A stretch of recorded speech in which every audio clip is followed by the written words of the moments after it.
I had spent 3 months planning the perfect surprise beach getaway for my girlfriend Natalie's birthday. A luxury resort in Malibu reservations at that famous seafood restaurant she always talked about, even a private dolphin watching tour. All paid for, mostly non-refundable.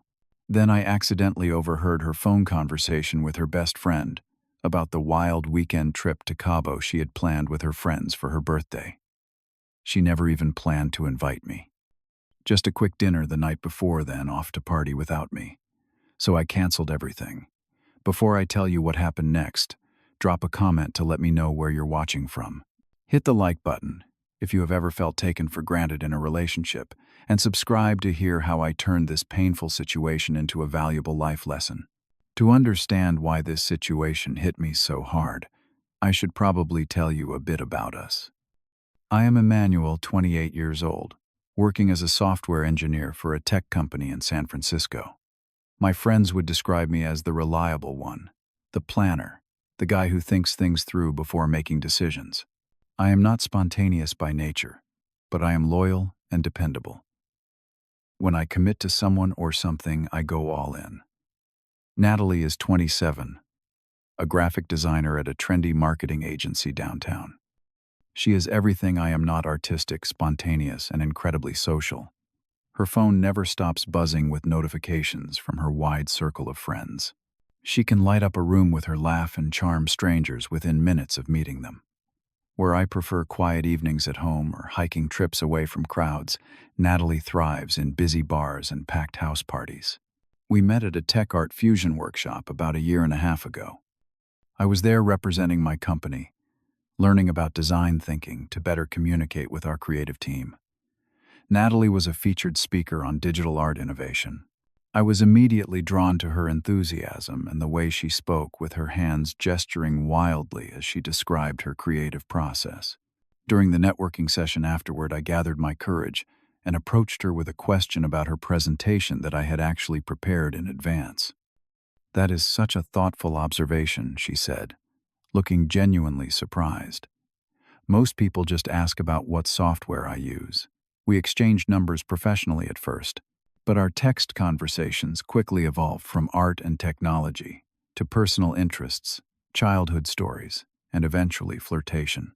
Our first date was at a small interactive art gallery, followed by dinner at a hole-in-the-wall Thai restaurant that ended up becoming our regular spot. Despite our obvious differences, we connected on a deeper level. I admired her creativity and zest for life.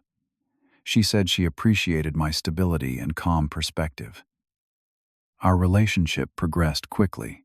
Within 3 months, we were spending most nights together, either at my carefully organized apartment or her chaotically artistic loft. The differences in our personalities were obvious in our living spaces, our schedules, and especially in how we prioritized our time.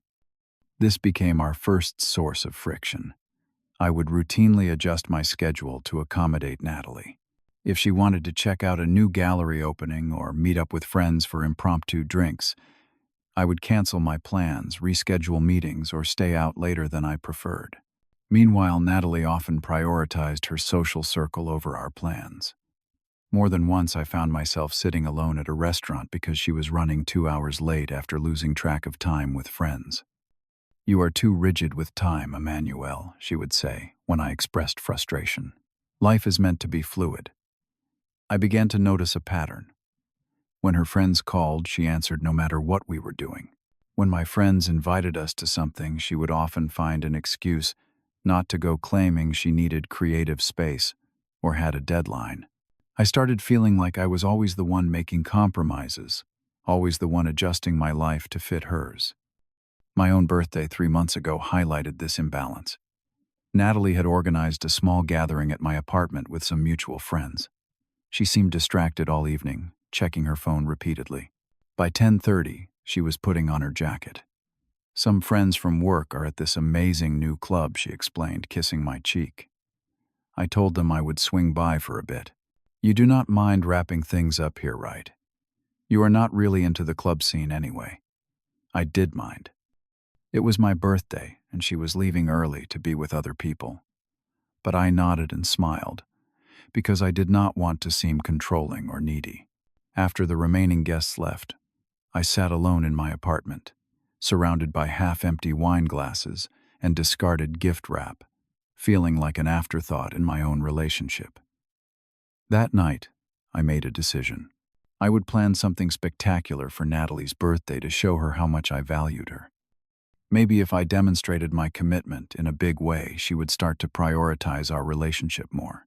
I would create the perfect romantic weekend that would strengthen our bond and remind her why we were together in the first place. The next day, I began researching coastal getaways. Natalie had mentioned several times how much she loved Malibu, but had never stayed there overnight. I found an oceanfront resort with private beach access and rooms with panoramic views. It was significantly more expensive than I had budgeted for, but I convinced myself it would be worth it. The booking required a 50% non-refundable deposit, which I paid immediately. Next, I researched restaurants. Natalie had been talking for months about a celebrity chef seafood restaurant that had a 6-month waiting list. Through a colleague who knew someone who worked there, I managed to secure a reservation for her birthday night. Again, this required a deposit. The piece de resistance was a private dolphin watching tour at sunset, complete with champagne and a professional photographer to capture the moment. I even found a local artisan who created custom silver jewelry and commissioned a bracelet engraved with the date we met. Altogether, these arrangements cost nearly 2 months of my savings. To ensure everything went smoothly, I requested time off from work 3 weeks in advance, something I rarely did. My boss was surprised, but supportive. "Must be something special," he commented.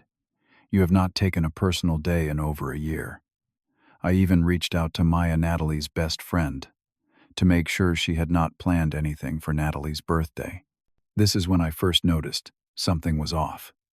Maya seemed uncomfortable on the phone, hesitating before answering. "As far as I know, she does not have specific plans," Maya said carefully. "But you should probably ask her directly." I brushed off my concerns, assuming Maya might be hiding knowledge of Natalie's own surprise for me. In retrospect, the signs were there, but I was too caught up in my planning to see them. 4 days before Natalie's birthday, I was at her apartment waiting for her to finish a work call so we could go to dinner. She was in her bedroom with the door partially open, while I sat in her living room scrolling through my phone. That is when I overheard her conversation with Maya.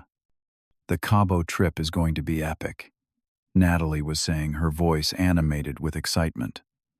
"Jake booked this amazing party boat for Saturday, right on my actual birthday." My attention was immediately caught.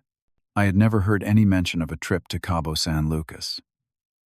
"Are you sure Emanuel is okay with not being invited?" Maya asked, her voice faintly audible through the phone's speaker. Natalie laughed lightly. "Emanuel does not enjoy this kind of wild party scene anyway. That is why I am not even asking him. He would just feel uncomfortable and make me feel guilty for wanting to let loose." My stomach dropped as she continued. "I will just have a quick dinner with him Friday night before my birthday, then catch the early flight with you guys Saturday morning. He never stays up late anyway, so it works out perfectly. What he does not know will not hurt him." I felt like I had been punched in the gut. Not only had Natalie made elaborate birthday plans without me, but she had deliberately chosen not to include me. Worse, she was planning to lie about it, pretending we would celebrate together when she had already decided I was not worth including in her actual celebration. I quietly got up and moved to the kitchen, my mind racing. All my careful planning, the money spent, the time requested off work, all based on a false assumption that Natalie would want to spend her special day with me. I felt foolish and deeply hurt. For several minutes after overhearing Natalie's call, I stood in her kitchen gripping the counter as I tried to process what I had just learned. My first instinct was to confront her immediately, to burst into her bedroom and demand an explanation. But the rational part of my brain, the part that made me good at my job, held me back. I needed to think this through. The facts were clear. Natalie had organized a birthday trip to Cabo San Lucas with her friends. She had deliberately excluded me, because she thought I would not enjoy it or might make her feel guilty about partying. And she had planned to deceive me about it, giving me just a token dinner the night before her actual birthday. Meanwhile, I had spent thousands of dollars on a surprise getaway that she would now never experience. I had drained my savings account, called in favors to secure reservations, and requested time off work, all for someone who did not even plan to spend her birthday with me. As the initial shock faded, different emotions cycled through me. Anger came first. How could she be so dismissive of me? So thoughtless. Then came humiliation. Was I really that boring? That much of a burden that she would rather lie to me than include me in her celebration? Finally, a profound sadness settled over me as I realized what this revealed about our relationship. I thought about all the times I had pushed aside my own desires to accommodate Natalie's spontaneous plans. The work meetings I had rescheduled, the sleep I had sacrificed, the friends I had neglected because she wanted me to attend some gallery opening or industry party. I had been reshaping my life to fit hers, while she had been fitting me in around the edges of her life. In that moment, I had to decide how to respond. I could confront her immediately, which would likely result in a heated argument, where emotions would overshadow rational discussion. I could pretend I had not heard anything go through with my surprise, and hope that it would be so wonderful that she would cancel her Cabo plans. I could tell her about my planned getaway and give her the choice between the two options. Or I could cancel everything and establish a boundary that I should have set long ago. I chose the last option. Still standing in her kitchen, I pulled out my phone and began canceling reservations. The resort would keep my deposit, but I managed to avoid the full charge. The restaurant was understanding but still enforced their 48-hour cancellation fee. The Dolphin tour company was the least flexible, refusing any refund at all. In total, I lost nearly $1,000 in non-refundable deposits. Next, I emailed my boss explaining that I no longer needed the time off and would be available to work as usual. Then I called the jewelry artisan and asked if the bracelet could be returned. Since it was a custom piece with an engraving, the answer was no. As I finished these calls, I heard Natalie's bedroom door open. I quickly put my phone away and tried to compose myself. She emerged smiling, completely unaware that I had overheard her conversation, or that I had just canceled elaborate plans that she never knew existed. "Ready for dinner?" she asked, cheerfully grabbing her jacket. I nodded, not trusting myself to speak without revealing what I knew. That night at dinner, I was quieter than usual, but Natalie did not seem to notice. She chatted animatedly about a new project at work, never once mentioning her upcoming birthday or the trip she had planned. I decided not to confront her immediately. Instead, I would wait and see if she would tell me the truth about her plans when the topic of her birthday inevitably came up. This would be a test of sorts, a chance for her to be honest with me about what she really wanted.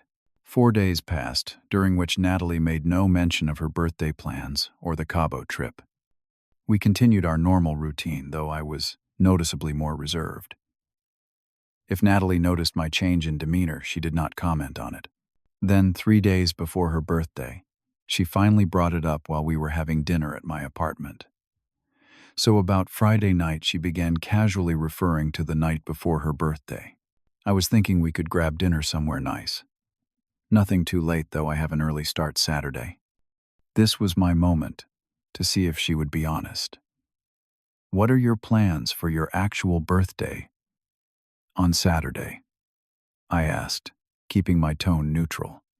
Natalie hesitated just for a second, but long enough for me to notice. "Oh, just a small thing with a few friends. Nothing special." The lie stung worse than I had anticipated. It was one thing to suspect she was being dishonest, another to have it confirmed so casually. "A small thing in Cabo San Lucas?" I asked, setting down my fork. Her face registered shock, then defensive anger. "You were eavesdropping on my conversation. I overheard you talking to Maya when I was waiting in your living room," I clarified. "You were not exactly whispering." Natalie's expression hardened. "So you have been sitting on this for days. What, gathering evidence against me?" I was giving you a chance to be honest with me, I replied, struggling to keep my voice even. I wanted to see if you would tell me the truth about your plans. It is not a big deal, she said dismissively. I knew you would not want to come anyway. You hate the kind of parties my friends throw. You always get that disapproving look when I want to stay out late or have another drink. That is not the point, I countered, feeling my frustration rise. The point is that you deliberately excluded me from your birthday plans and were going to lie to me about it. You did not even give me the option to join you. Because I knew what you would say, she shot back. You would make that face you are making right now and reluctantly agree to come, then spend the whole time checking your watch and making me feel guilty for having fun. Her words hit a nerve because there was a kernel of truth in them. I probably would have been uncomfortable at the kind of party weekend she was describing, but that did not justify her decision to lie to me. If that is how you feel, why are we even together? I asked quietly. Natalie seemed taken aback by the question. Her anger deflated slightly. Do not be dramatic. Just because I want one weekend with my friends does not mean I do not want to be with you. It is not about wanting a weekend with your friends, I explained. It is about the fact that you would rather lie to me than have an honest conversation about what you want. And it is about the fact that I planned something special for your birthday that now will not happen. This caught her attention.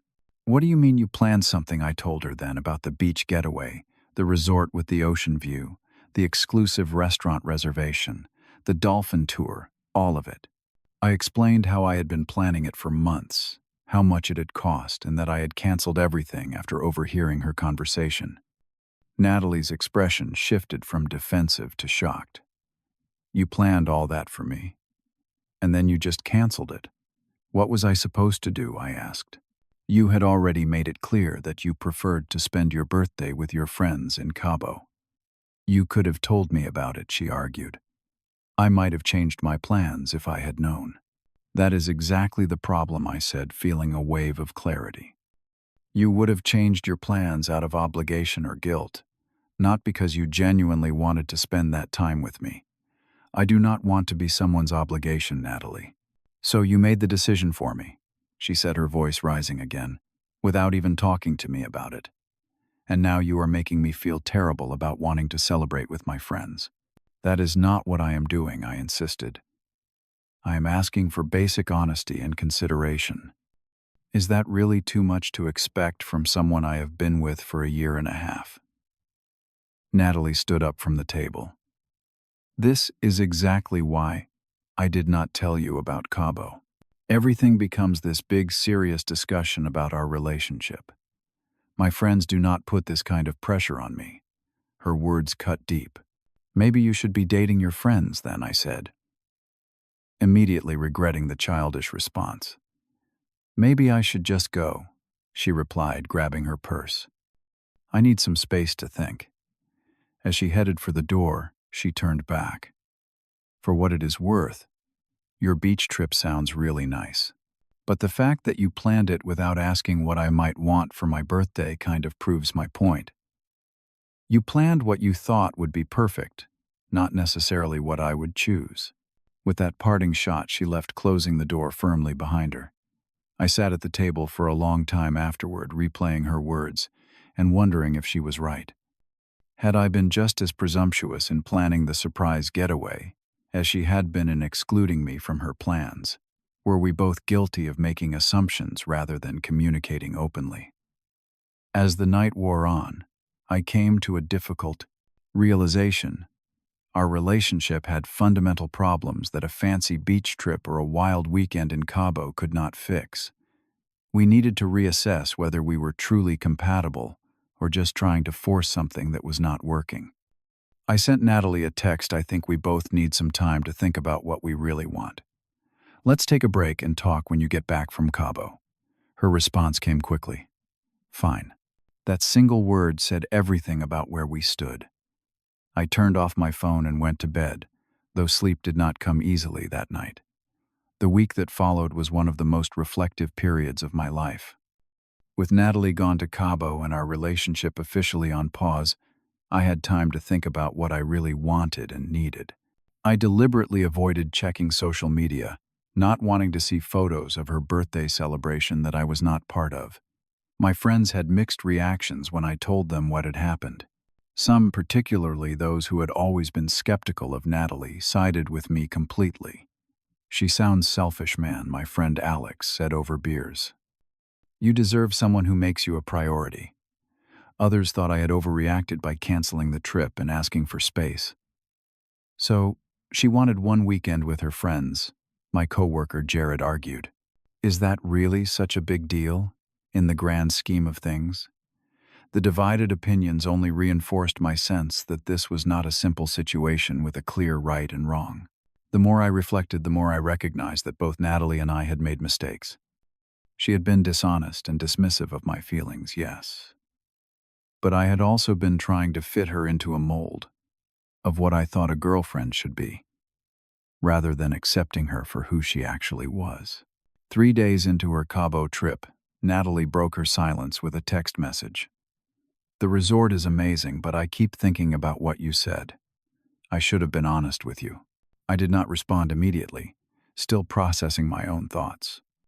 The next day, another message arrived. "I miss you. The trip is fun, but it would be better if you were here. I am sorry." Again, I chose not to respond right away, not out of spite, but because I wanted my eventual response to come from a place of clarity rather than emotional reaction. In the meantime, I met with Alex again, my oldest friend who had known me since college. As we hiked one of our favorite trails, he offered a perspective that hit home. "You know what I notice, E. Every time you talk about Natalie, it is about what you have given up for her. The plans you changed, the money you spent, the sleep you lost. But a relationship should not feel like a constant sacrifice." His words stayed with me as I continued my week of reflection. I realized I had been using grand gestures and compromises as a way to prove my worth to earn my place in Natalie's life. The beach getaway was not just a birthday gift. It was an attempt to buy priority in her life, to make her see me as essential rather than optional. This insight was uncomfortable, but necessary. I had been trying to purchase importance through sacrifice and elaborate planning, while Natalie had been trying to maintain her independence by compartmentalizing her life, keeping me separate from the parts of herself she thought I would not approve of. By the end of the week, I had reached a decision. I would use the time off work that I had originally scheduled for our beach trip to do something for myself instead.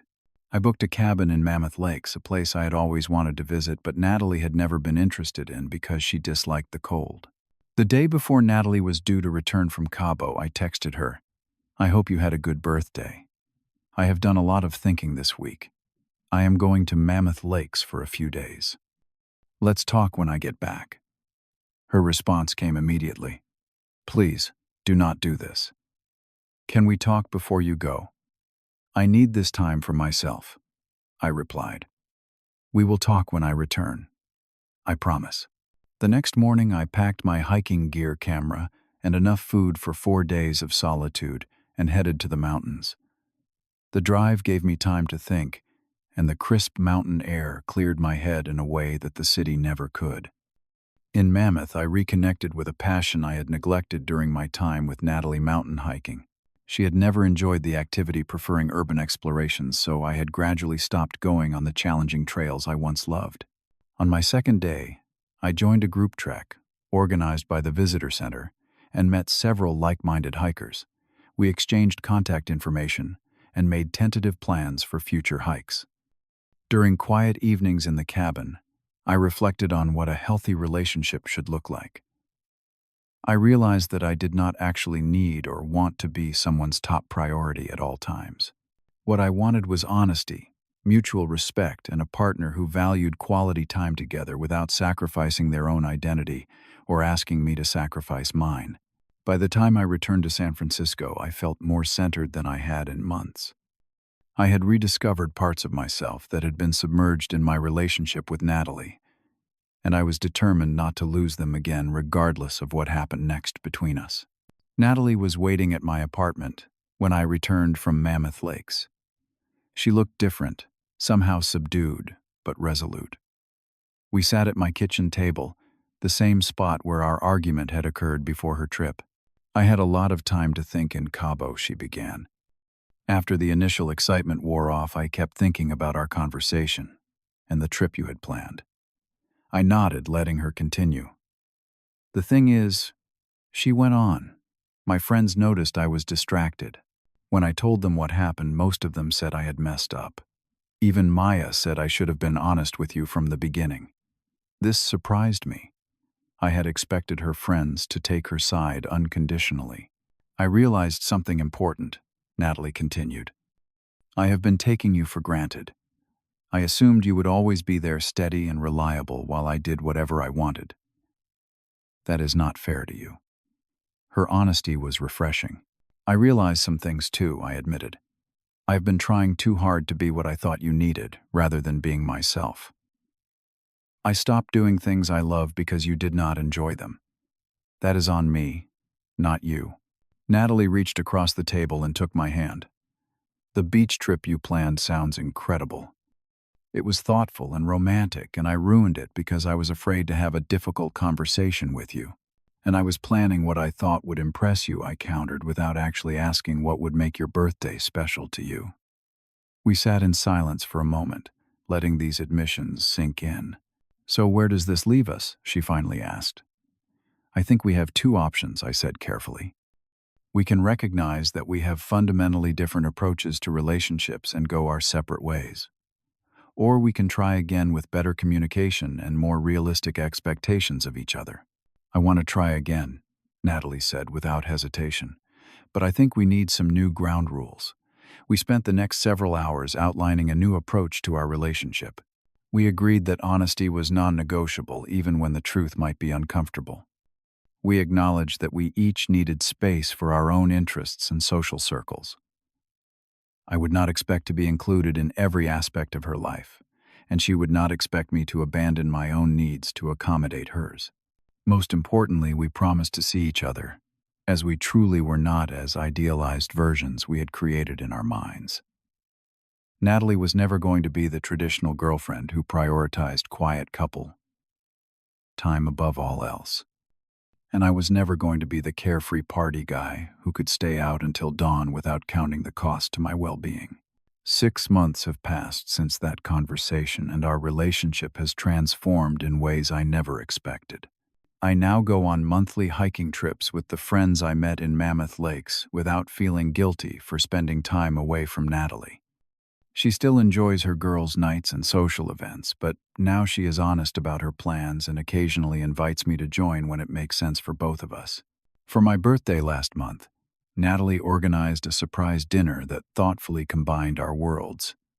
She invited both her artistic friends and my more reserved coworkers, found a restaurant with an atmosphere that appealed to everyone, and planned an after-dinner activity that ended early enough for me to get my preferred amount of sleep.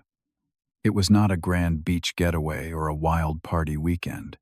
It was something better, a celebration that honored who I actually am, not who she wished I was or who I pretended to be.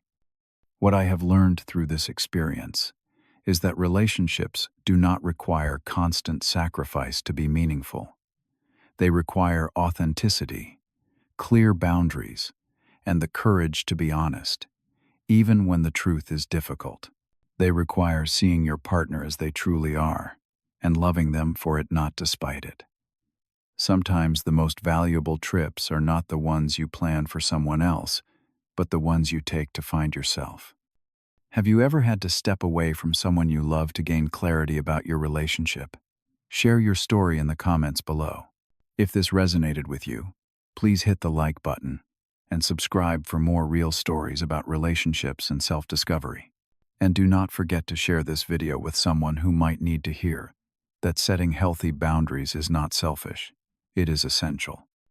Thank you for listening, and remember that sometimes canceling a trip can be the first step on a much more important journey.